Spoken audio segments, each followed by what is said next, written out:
Ya, ini adalah momen untuk lebih dekat dengan Pak Inarno, pucuk pimpinan dari Bursa Efek Indonesia.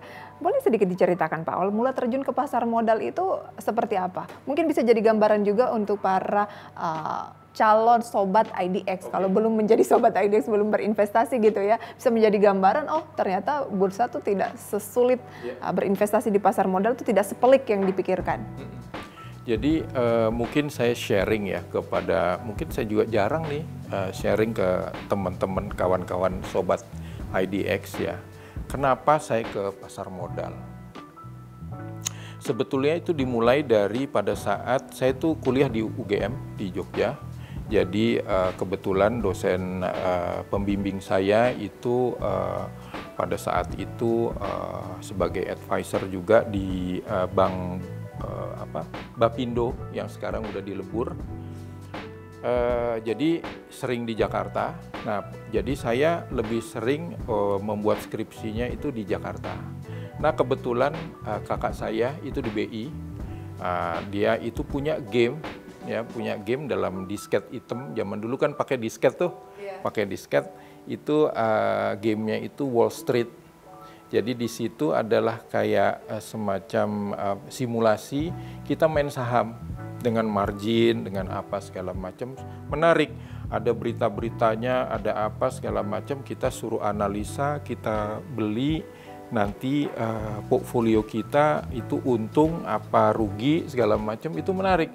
Itu gamenya namanya Wall Street. Sekarang juga saya kepengen sekali mencarinya, cuman kok saya nggak nemu gitu ya. Nah, itu yang menyebabkan saya tertarik di pasar modal. Pada saat itu saya ingat bahwasanya ketua Bapepamnya itu Pak Marjuki.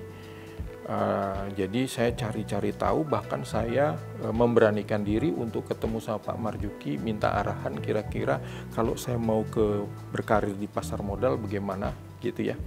Dan saya akhirnya diarahkan untuk sekolah di BPLK, di pendidikan di bawah Kementerian Keuangan, P3E untuk menjadi brokers dan underwriters gitu ya. Nah, itu awal dari saya keinginan saya di pasar modal, dan seterusnya dari sejak saya lulus sampai sekarang saya di pasar modal gitu ya. Apa harapan terbesar Pak Inarno ke depan untuk pasar modal Indonesia? Harapan saya pasar modal itu bisa sebagai complementary dari perbankan ya. Jadi orang kalau mau cari pendanaan segala macam itu udah kalau nggak di perbankan ya di pasar modal gitu ya. Jadi udah langsung kayak begitu, sehingga kapitalisasinya pun juga semakin besar ya. Rasio terhadap GDP juga semakin besar gitu ya. Kita harapkan persis seperti di negara-negara lain, dan saya yakin roomnya itu masih banyak yang bisa kita lakukan agar supaya kita bisa lebih mantap lagi, lebih kuat lagi gitu.